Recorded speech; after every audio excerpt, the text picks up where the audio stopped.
In 1878, a man in a Wild West town could fall through the rotting wooden boards behind a saloon and drown in the waste pit below the privy. Not just his waste, but the waste of cowboys, gamblers, drunks, prostitutes, and strangers who had been using that same hole for months. The thing that should genuinely disturb you about that story is that nobody treated it as unusual because it wasn't unusual. That was just ordinary life in the Wild West. If you like real history, people usually don't talk about subscribe, like the video, and tell me what state you're watching from. Over the next 24 hours, this is why you would not last in a Wild West town. So here you are in Dodge City, summer of 1878. The first thing that will follow you for the next 24 hours is the smell. Feces near the privy, horse piss under the hitching rail, tobacco spit drying on the boardwalk, rotten food behind the saloon, men who have not washed properly in weeks. This is not the bad side of town. This is the street people actually use. A man comes out of a saloon, leans against the wall, and pisses without looking around. Nobody stops him. A horse drops manure 10 steps from the door of an eating house. Nobody moves it. A wagon will crush it flat into the dirt later. Behind the building, someone throws out greasy dishwater with scraps floating in it. Flies land there first. Then one of those flies lands on the bread someone is about to serve you. You order coffee because it feels safer than water. Bad choice. The water is still there. It is just hot, dark, and bitter enough to hide the taste. The cup has a greasy rim. The man who hands it to you has tobacco-stained fingers and sweat dried into his shirt. You drink because everyone else is drinking. The breakfast is beef, beans, and bread. It sounds simple. It looks edible. That is what makes it dangerous. There is no modern refrigerator in the back room, no health inspector, no clean sink with soap beside the cook. If the meat smells a little wrong, he can cut off the worst edge, fry the rest, and cover it with grease. If a fly walks over the bread, you wave it away and eat because you are hungry. A few hours later, your stomach starts to twist. At first it is just pressure, then cramps. Then you need the privy, and the privy smells worse than the street. If it turns into diarrhea, you are already losing. You keep sweating. You keep drinking whatever water is available. The same town that made you sick is the only place giving you something to drink. By late morning, the street gets rougher. A horse jerks loose near a hitching rail and almost knocks a man into the dirt. A wagon wheel cuts through mud and manure close to your boot. A long horn swings its head, and one horn passes close enough to tear cloth if you step wrong. A small injury here is not small. A scraped hand lands in street dirt. A cut leg brushes manure. A splinter from the boardwalk goes under the skin, and someone tells you to pour whiskey on it like that fixes everything. The skin is open. The town is dirty. That is enough. By noon, you have swallowed questionable water, eaten food touched by flies, stepped through piss and manure, and learned that one open cut in this place can become something much worse than pain. And by early afternoon, the heat starts making everything worse. Your mouth is dry, but the only water around is the same kind that may have already made your stomach turn. Your shirt sticks to your back. Dust settles into the sweat on your neck and arms until your skin feels coated, your eyes burn, your throat feels scraped raw. If the morning food or water has already hit your gut, the heat makes it uglier. You sweat, run to the privy, drink again, and get weaker. Nobody is talking about dehydration the way people understand it now. A man just gets pale, sits in the shade, stops joking, and then struggles to stand.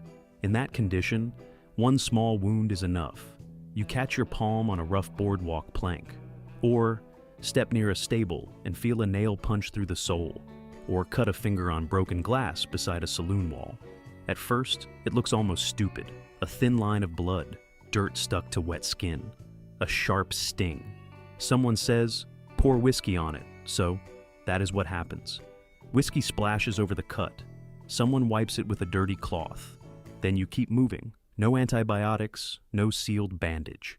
No clean clinic, no doctor calmly washing it with sterile tools. Just pain, alcohol, dust, and the hope that it looks better tomorrow. By evening, the skin around it is red, the finger pulses, the foot throbs when you put weight on it.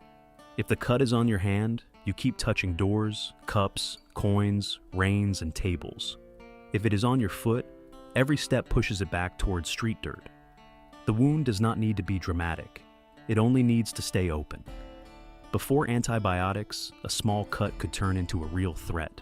Pus, fever, swelling, dark tissue, a bad smell coming from skin that was supposed to heal.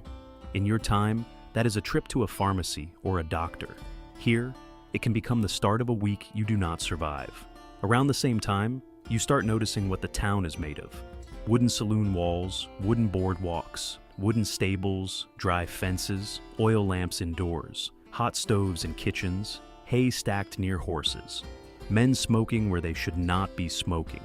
A drunk hand drops a lamp, a cook leaves a flame wrong, or a horse panics in a stable, and the whole street can change in minutes. Fire here is not a neat emergency with sirens and trained crews arriving fast. First someone shouts, then men run for buckets. Smoke pushes under the roofline. Horses pull against their ropes. People who looked brave at the bar suddenly shove each other toward the door. By evening, your stomach is unstable, the cut still burns, and the street is dry enough for one careless flame to turn panic into something real. And now you go inside saloon because outside has already taken enough from you. The saloon looks like shelter for about 5 seconds. Then the room starts explaining itself. The floor is sticky with spilled beer. Smoke hangs low enough to sting the eyes. A man near the bar coughs into his hand, wipes it on his pants, and reaches back for his glass. Someone has vomited near the back wall, and sawdust has been kicked over it, like that solves the problem. You are tired, thirsty, dirty, maybe already sick from the morning. That makes you slower. In this room, slow is dangerous. A group of cattle hands has just come off the trail, with wages in their pockets and weeks of boredom behind them. Gamblers sit where they can see the door. Women work the room with smiles that do not reach their eyes. The bartender notices who has money before anyone says a word. You do not know where to stand. You do not know who is already angry. You do not know which man has been drinking since noon. That is how trouble starts. Not with a speech, not with a duel, with a shoulder bump near the bar. You turn too fast and hit a man holding a glass. Whiskey spills across his sleeve. He looks at the wet cloth, then at you. In your world, this is an apology and maybe an awkward laugh. Here, it depends on who saw it. If his friends laugh first, he may need to prove he is not the kind of man strangers can embarrass in public. Cards make it worse. A faro table has money on it, and men are watching every movement. You lean too close. Someone thinks you are looking at the layout. Someone else thinks you touched the wrong coin. A gambler says one quiet sentence, and the room changes. No one has pulled a gun yet, but hands have moved closer to belts. The bartender stops polishing. One woman steps backward before the men do. You try to leave and bump another chair. The man sitting there has a knife on his belt and too much whiskey in him. He does not need a good reason. He needs a reason that sounds good enough later. Upstairs is not safer. A room above the saloon can cost money and still be dangerous. A woman smiles because it is work. A jealous customer may be waiting outside. A man may follow you up the stairs because he thinks you have cash. Disease is part of the bargain, whether anyone says it or not. Syphilis and gonorrhea do not care that the night felt paid for.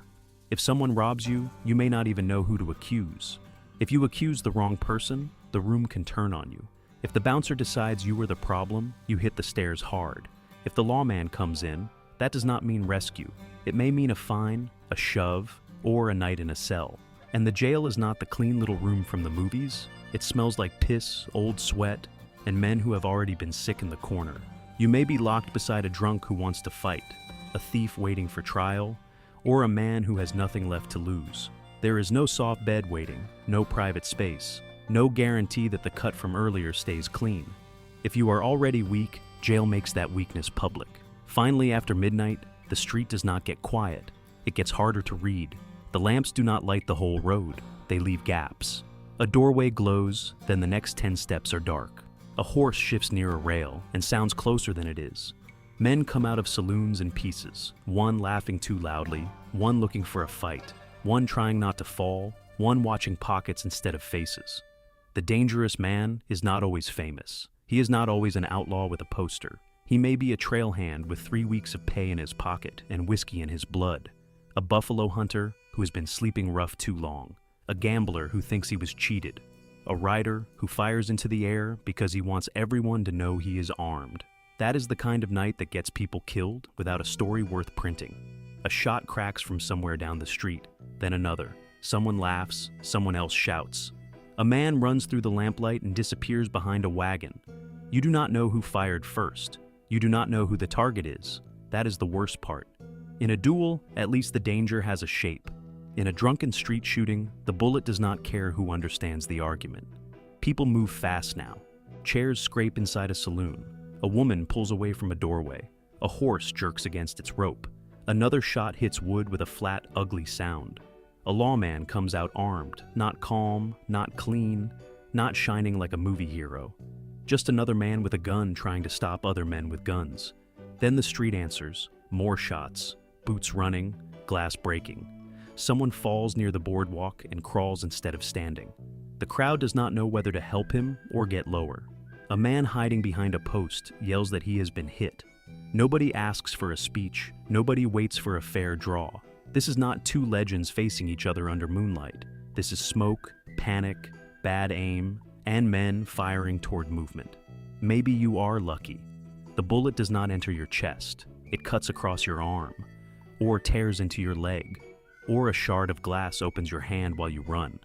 At first, you think that means you survived. Blood is there, but you are still breathing. The street is still loud. Someone wraps the wound. Someone says it missed the bone. Someone says, "You will be fine." That sentence means less here. By morning, the cut is hot. By the next day, the skin around it is red and tight. The cloth wrapped around it smells sour. Flies keep finding it. The pain changes from sharp to deep. You can feel it when you move, then you can feel it when you do not move. If the wound turns bad, the doctor has very little to offer. He can cut, he can drain, he can pour alcohol. He can use tools that would make a modern patient refuse to sit down. If the flesh starts dying, there may be only one answer left. Take the limb and hope the rot has not already gone too far. That is the last cruelty of a town like this. The night can end, the gunfire can stop, the saloon can open again, and the wound can still be killing you. No antibiotics, no clean operating room, no safe recovery. Just fever, stink, swelling, and a doctor deciding how much of the body has to be removed. In the Wild West, surviving the night did not mean surviving what the night left inside your body. That is why you would not last 24 hours in a town like this. Not because every street had a famous gunfighter waiting for you. Because every ordinary part of the place was already risky. The water, the food, the flies, the horses, the heat, the saloon, the jail, the dark street, the wound afterward. A modern person would be looking for the big danger and miss the small one already getting into his blood. So, which part of this 24 hours would take you out first? The water, the saloon, the jail, or the wound after midnight? Put it in the comments and tell me what state you're watching from. And if you want more real history, people usually don't talk about, subscribe, and like the video. There is a lot more of it.